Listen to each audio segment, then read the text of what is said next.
Vote ಚೋರಿ ಹೋರಾಟಕ್ಕೆ ಮುಂದಾಗಿದೆ ಕಾಂಗ್ರೆಸ್. ಈಗ ಭಾನುವಾರ ಕಾಂಗ್ರೆಸ್ನಿಂದ ಓಟ್ ಚೋರಿ ಪ್ರತಿಭಟನೆ ನಡೆಯುತ್ತೆ. ದೆಹಲಿಯ ರಾಮಲೀಲಾ ಮೈದಾನದಲ್ಲಿ ಈ ಪ್ರೊಟೆಸ್ಟ್ ಅನ್ನು ಹಮ್ಮಿಕೊಂಡಿದ್ದಾರೆ. ದೇಶದ ಗಮನವನ್ನು ಸೆಳೀತಾ ಇದೆ. ಇದು ಬಹಳ ದೊಡ್ಡ ಮಟ್ಟದಲ್ಲಿ ಜಾಗೃತಿಯನ್ನು ಮೂಡಿಸುವಂತಹ ಉದ್ದೇಶ.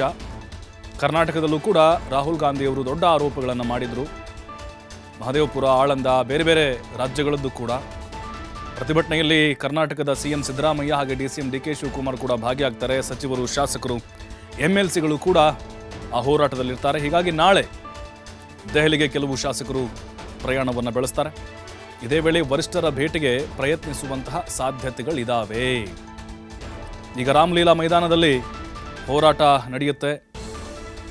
ಪ್ರಿಯಾಂಕಾ ಗಾಂಧಿ ಆಗಿರ್ಬೋದು, ಸೋನಿಯಾ ಗಾಂಧಿ, ರಾಹುಲ್ ಗಾಂಧಿ, ವೇಣುಗೋಪಾಲ್, ಸುರ್ಜೇವಾಲಾ ಹಾಗೆ ಎಐಸಿಸಿ ಅಧ್ಯಕ್ಷ ಖರ್ಗೆ ಇವರೆಲ್ಲರೂ ಕೂಡ ಭಾಗಿಯಾಗ್ತಾರೆ. ಕರ್ನಾಟಕದಲ್ಲೂ ಕೂಡ ಬಹಳ ದೊಡ್ಡ ಮಟ್ಟದ ಸಂಚಲನವನ್ನು ಮೂಡಿಸಿತ್ತು ಈ ವೋಟ್ ಚೋರಿ ಆರೋಪ ರಾಹುಲ್ ಗಾಂಧಿ ಅವರದ್ದು. ಹಾಗೆ ಹರಿಯಾಣ ಫೈಲ್ಸ್ ಅಂತ ಮಾಡಿದ್ರು. 1 ಲಕ್ಷ ಮತಗಳು ಆಗಿದೆ ಮಹದೇವಪುರದಲ್ಲಿ ಅಂತ ಆರೋಪಿಸಿದ್ರು. ಆಳಂದಲ್ಲಿ ಒಂದು 6,000, ಬೆಂಗಳೂರು ಸೆಂಟ್ರಲಲ್ಲಿ ಈ ಥರದ ಕೆಲವು ಆರೋಪ ವಿತ್ ಸಾಕ್ಷಿಗಳ ಸಮೇತವಾಗಿ ಮಾಡಿದ್ರು. ಈ ಒಂದು ಪ್ರಕರಣಕ್ಕೆ ಸಂಬಂಧಪಟ್ಟಂತೆ ಈಗ ರಾಜ್ಯ ಕಾಂಗ್ರೆಸ್ ನಾಯಕರಿಗೆ, ಅದರಲ್ಲೂ ಸಚಿವರಿಗೆ ಟಾಸ್ಕ್ಗಳನ್ನು ಕೂಡ ಡಿ ಕೆ ಶಿವಕುಮಾರ್ ಅವರು ಕೊಟ್ಟಿದ್ರು. ನಿಮ್ಮ ಕ್ಷೇತ್ರದಿಂದ 2,000 ಕಡಿಮೆ ಅಂದರೆ 2,000 ಕಾರ್ಯಕರ್ತರನ್ನ ಕರ್ಕೊಂಡು ಬರಬೇಕು ಅಂತ. ಮತ್ತಷ್ಟು ಮಾಹಿತಿ ನಮ್ಮ ಪ್ರತಿನಿಧಿ ಶಿವಕುಮಾರ್ ನೀಡ್ತಾರೆ ನೇರ ಸಂಪರ್ಕದಲ್ಲಿ. ಶಿವಕುಮಾರ್, ಈಗ ಓಟ್ ಚೋರಿ ಪ್ರತಿಭಟನೆಗೆ ಪಾಲ್ಗೊಳ್ಳಲಿಕ್ಕೆ ಸಿಎಂ ಡಿಸಿಎಂ ಸಚಿವರುಗಳು ಹೋಗ್ತಿದ್ದಾರೆ. ಆದರೆ ಬಹಳ ಇಂಟ್ರೆಸ್ಟಿಂಗ್ ಅಂತ ಹೇಳಿದ್ರೆ ಹೈಕಮಾಂಡ್ ನಾಯಕರನ್ನ ಭೇಟಿಯಾಗುವಂಥ ಸಾಧ್ಯತೆಗಳು ಏನಾದರೂ ಇದೆಯಾ, ಅಥವಾ ಅವರು ಟೈಮ್ ಕೊಡ್ಬೋದಾ? ರಾಜ್ಯ ಕಾಂಗ್ರೆಸ್ನಲ್ಲಿನ ಬೆಳವಣಿಗೆ ಬಗ್ಗೆ ಏನಾದರೂ ಮಾಹಿತಿ ತೆಗೆದುಕೊಳ್ಬೋದಾ, ಅಥವಾ ರಾಹುಲ್ ಗಾಂಧಿ ಅವರು ವಿದೇಶದಿಂದ ಬಂದ ಬಳಿಕ ಅದಕ್ಕೆ ಸಮಯವನ್ನು ಫಿಕ್ಸ್ ಮಾಡುವುದಾ, ಹೇಗೆ?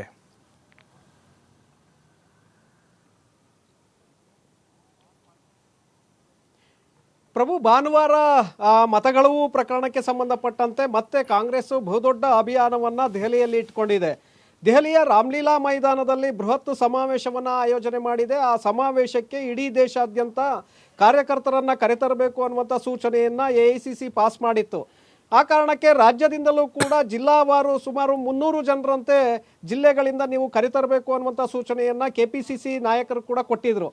ಈಗಾಗಲೇ ಬಹುತೇಕ ಜಿಲ್ಲಾಧ್ಯಕ್ಷರು, ಬ್ಲಾಕ್ ಅಧ್ಯಕ್ಷರು, ತಾಲೂಕು ಅಧ್ಯಕ್ಷರು ಎಲ್ಲರೂ ಕೂಡ ಈಗಾಗಲೇ ದೆಹಲಿಯ ಕಡೆ ಮುಖವನ್ನು ಮಾಡಿದ್ದಾರೆ. ನಾಳೆ ಕೆಲವು ಶಾಸಕರು ಕೂಡ ದೆಹಲಿಗೆ ಭೇಟಿಯನ್ನು ಕೊಡ್ತಾ ಇದ್ದಾರೆ. ನಾಡಿದ್ದು ಕೂಡ ಕೆಲವು ಶಾಸಕರು ಸಿಎಂ ಡಿಸಿಎಂ ಸಚಿವರ ಜೊತೆ ಅವರು ಕೂಡ ಭೇಟಿಯನ್ನು ಕೊಡ್ತಾ ಇದ್ದಾರೆ.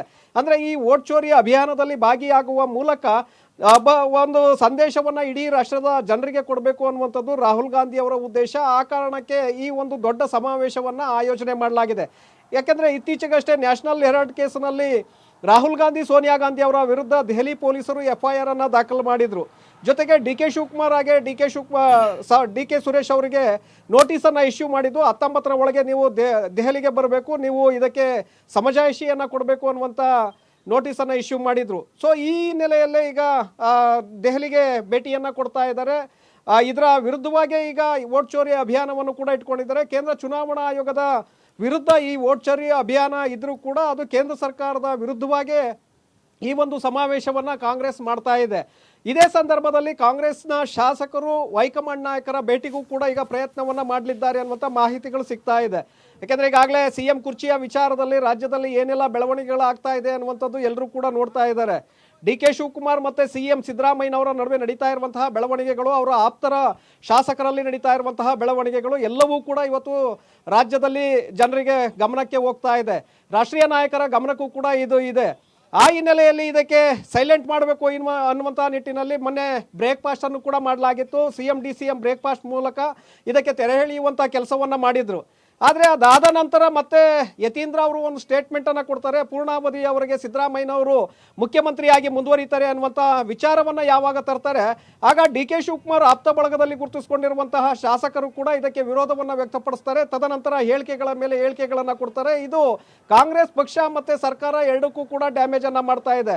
ಆ ಕಾರಣಕ್ಕೆ ಈಗ ಹೈಕಮಾಂಡ್ ಒಂದು ನಿರ್ಧಾರವನ್ನು ತೆಗೆದುಕೊಳ್ಬೇಕಾಗತ್ತೆ. ಇದರ ಬೆನ್ನಲ್ಲೇ ಡಿ ಕೆ ಶಿವಕುಮಾರ್ ಒಂದು ಕಡೆ ಡಿನ್ನರ್ ಪಾರ್ಟಿಯನ್ನು ಶಾಸಕರಿಗೆ ಆಯೋಜನೆ ಮಾಡಿದರೆ, ಮತ್ತೊಂದು ಕಡೆ ವಾಲ್ಮೀಕಿ ಸಮುದಾಯದ ಮುಖಂಡರು ಸಭೆಯನ್ನು ಮಾಡ್ತಾರೆ, ಇನ್ನೊಂದು ಕಡೆ ದಲಿತ ಸಮುದಾಯದ ಮುಖಂಡರು ಸಭೆಯನ್ನು ಮಾಡ್ತಾರೆ, ಜೊತೆಗೆ ಅಲ್ಪಸಂಖ್ಯಾತ ಮುಖಂಡರುಗಳು ಕೂಡ ಸಭೆಯನ್ನು ಮಾಡ್ತಾರೆ. ಮೊದಲಿಗೆ ಬೆಂಗಳೂರಿನಲ್ಲಿ ಈ ಸಭೆಗಳು ನಡೀತಾ ಇತ್ತು, ಈಗ ಬೆಳಗಾವಿಗೆ ಈ ಸಭೆಗಳು ಶಿಫ್ಟ್ ಆಗಿದೆ. ಅಂದ್ರೆ ಕಾಂಗ್ರೆಸ್ನಲ್ಲಿ ಯಾವುದೇ ಭಿನ್ನಾಭಿಪ್ರಾಯಗಳಿಲ್ಲ, ಭಿನ್ನಮತಗಳಿಲ್ಲ ಅನ್ನುವಂಥ ವಿಚಾರಗಳು ಬರ್ತಾ ಇರುವಂಥ ಸಂದರ್ಭದಲ್ಲಿ ಈ ರೀತಿಯಾದಂಥ ಬೆಳವಣಿಗೆಗಳು ನಡೀತಾ ಇರುವಂಥದ್ದು ಒಂದು ಕಡೆ ರಾಷ್ಟ್ರೀಯ ಮಟ್ಟದಲ್ಲೂ ಕೂಡ ಕಾಂಗ್ರೆಸ್ ನಾಯಕರಿಗೆ ಸಾಕಷ್ಟು ಡ್ಯಾಮೇಜ್ ಅನ್ನ ಮಾಡ್ತಾ ಇದೆ. ಹಾಗಾಗಿ ಇದಕ್ಕೆ ಬ್ರೇಕ್ ಹಾಕಬೇಕು ಅನ್ನುವಂಥ ನಿಟ್ಟಿನಲ್ಲಿ ಹೈಕಮಾಂಡ್ ನಾಯಕರು ನೋಡ್ತಾ ಇದ್ದಾರೆ. ಆದರೆ ಇದು ಬ್ರೇಕ್ ಹಾಕುವಂತಹ ಸ್ಥಿತಿಗೆ ಹೋಗ್ತಾ ಇಲ್ಲ. ಹಾಗಾಗಿ ನಾಳೆ ಈ ಕಡೆ ಡಿ ಕೆ ಶಿವಕುಮಾರ್ ಬಣದಲ್ಲಿ ಗುರುತಿಸಿಕೊಂಡಿರುವಂತಹ ಬಹುತೇಕ ಶಾಸಕರು ಕೂಡ ದೆಹಲಿಗೆ ಭೇಟಿಯನ್ನು ಕೊಡ್ತಾ ಇದ್ದಾರೆ. ಕೆ ಸಿ ವೇಣುಗೋಪಾಲ್ ಹಾಗೆ ಎಸಿಸಿ ಅಧ್ಯಕ್ಷ ಮಲ್ಲಿಕಾರ್ಜುನ್ ಖರ್ಗೆ ಅವರನ್ನ ಭೇಟಿ ಮಾಡಿ ರಾಜ್ಯ ರಾಜಕಾರಣದಲ್ಲಿ ಏನೆಲ್ಲ ಆಗ್ತಾ ಇದೆ, ಯತೀಂದ್ರ ಅವರು ಪದೇ ಪದೇ ಈ ಸ್ಟೇಟ್ಮೆಂಟ್ ಅನ್ನ ಯಾವ ಕಾರಣಕ್ಕೆ ಕೊಡ್ತಾ ಇದ್ದಾರೆ, ಇದರ ಬಗ್ಗೆ ಅವರು ಕೂಡ ಗಮನವನ್ನ ಸೆಳೆಯಲಿದ್ದಾರೆ. ಅದರ ಜೊತೆಗೆ ಸಿದ್ದರಾಮಯ್ಯನವರ ಆಪ್ತ ಬಳಗದಲ್ಲಿ ಗುರುತಿಸಿಕೊಂಡವರು ಕೂಡ ದೆಹಲಿಗೆ ಪ್ರಯಾಣವನ್ನ ಬೆಳೆಸ್ತಾ ಇದ್ದಾರೆ. ಅವರು ಕೂಡ ರಾಹುಲ್ ಗಾಂಧಿ, ಸೋನಿಯಾ ಗಾಂಧಿ, ಮಲ್ಲಿಕಾರ್ಜುನ್ ಖರ್ಗೆ ಅವರನ್ನ ಭೇಟಿ ಮಾಡಿ ಅವರು ಕೂಡ ಸಿದ್ದರಾಮಯ್ಯನವರ ಪರವಾಗಿ ಬ್ಯಾಟಿಂಗ್ ಅನ್ನ ನಡೆಸಲಿದ್ದಾರೆ. ಪ್ರಭು, ಥ್ಯಾಂಕ್ ಯು ಶಿವಕುಮಾರ್ ಮಾಹಿತಿಗಾಗಿ.